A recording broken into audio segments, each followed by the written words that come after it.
தொடக்க நூல் அதிகாரம் 49. யாக்கோபு தம் புதல்வர்களை வரவழைத்து கூறியது: என்னைச் சுற்றி நில்லுங்கள். வரவிருக்கும் நாள்களில் உங்களுக்கு நிகழவிருப்பதை நான் அறிவிக்கப் போகிறேன். கூடி வந்து உற்று கேளுங்கள்.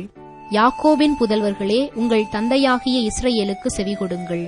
ரூபன், நீயே என் தலைமகன், என் ஆற்றல் நீயே, என் ஆண்மையின் முதற்கனி நீயே, மாண்பிலும் வலிமையிலும் முதன்மை பெற வேண்டியவனும் நீயே. ஆனால் நீரைப்போல் நிலையற்றவனாய் முதன்மையைப் பெறமாட்டாய். ஏனெனில் உன் தந்தையின் மஞ்சத்தில் ஏறினாய். ஆம், என் படுக்கையை தீட்டுப்படுத்தினாய். சிமியோன், லேவி இருவரும் உண்மையில் உடன்பிறப்புகளே. அவர்களுடைய வாள்கள் வன்முறையின் கருவிகள். மனமே, அவர்களது மன்றத்தினுள் நுழையாதிரு. மாண்பே, அவர்களது அவையினுள் அமராதிரு. ஏனெனில் கோபவெறி கொண்டு அவர்கள் மனிதர்களை கொன்று குவித்தார்கள். வீம்புக்கென்று அவர்கள் எருதுகளை வெட்டி வதைத்தார்கள். அவர்களது கடுமையான சினம் சபிக்கப்படும். அவர்களது கொடுமையான கோபம் சபிக்கப்படும். அவர்களை யாக்கோபினின்று பிரிந்து போகச் செய்வேன். அவர்களை இஸ்ரவேலினின்று சிதறடிப்பேன். யூதா, உன் உடன்பிறந்தோர் உன்னை புகழ்வர். உன் கை உன் எதிரிகளின் கழுத்தில் இருக்கும். உன் தந்தையின் புதல்வர் உன்னை வணங்குவர். யூதா, நீ ஒரு சிங்கக்குட்டி. என் மகனே, இறை கவர்ந்து வந்துள்ளாய். ஆண் சிங்கமென பெண் சிங்கமென அவன் கால் மடக்கி படுப்பான். அவன் துயில் கலைக்க துணிந்தவன் எவன்?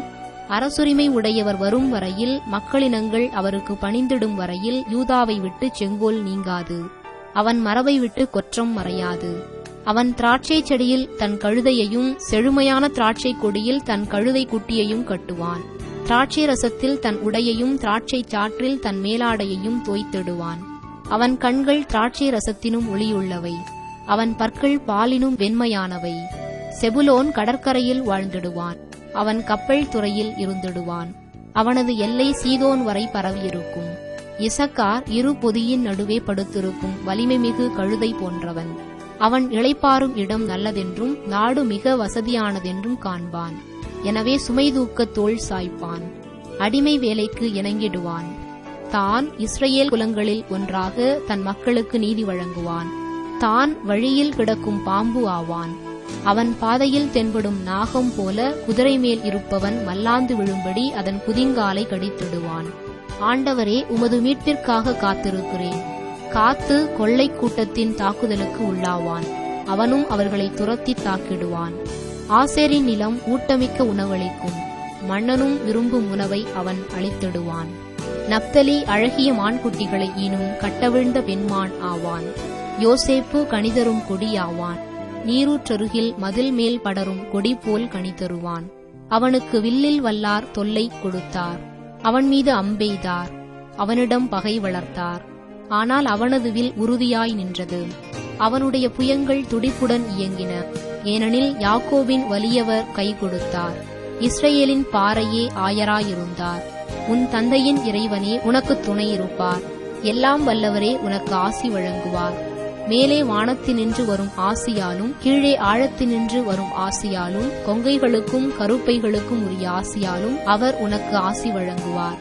உன் தந்தையின் ஆசிகள் பழம்பெரும் மலைகளின் ஆசியிலும் என்றுமுள்ள குன்றுகளின் வள்ளன்மையிலும் வலியவை.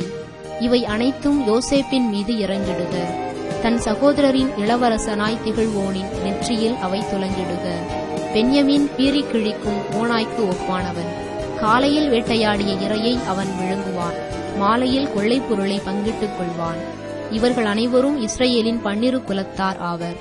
இவற்றை மொழிந்து இவர்களின் தந்தை இவர்கள் ஒவ்வொருவருக்கும் உரிய ஆசியை அளித்து வாழ்த்துரை வழங்கினார். யாக்கோபின் இறப்பு.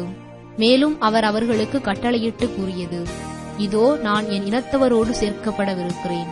என்னை என் தந்தையருடன் இத்தியனான எப்ரோனின் நிலத்திலுள்ள குகையில் அடக்கம் செய்யுங்கள். அது கானான் நாட்டில் மம்ரே பகுதி அருகேயுள்ள மக்பேலாவின் நிலத்தில் அமைந்துள்ளது. ஆபிரகாம் இத்தியனான எப்ரோனிடமிருந்து அந்த நிலத்தை கல்லறை நிலத்திற்கென விலைக்கு வாங்கினார். அங்கே ஆபிரகாமையும் அவர் மனைவி சாராவையும் அடக்கம் செய்தனர். அங்கு ஈசாக்கையும் அவர் மனைவி ரெபேக்காவையும் அடக்கம் செய்தனர். அங்கேதான் நானும் லேயாவை அடக்கம் செய்துள்ளேன்.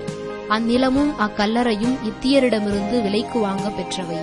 யாக்கோபு தம் புதல்வர்களுக்கு கட்டளைகளை வழங்கி முடித்த பின் தம் கால்களை படுக்கையினுள் மடக்கிக் கொண்டு உயிர் நீத்து தம் இனத்தாருடன் சேர்த்துக் கொள்ளப்பட்டார்.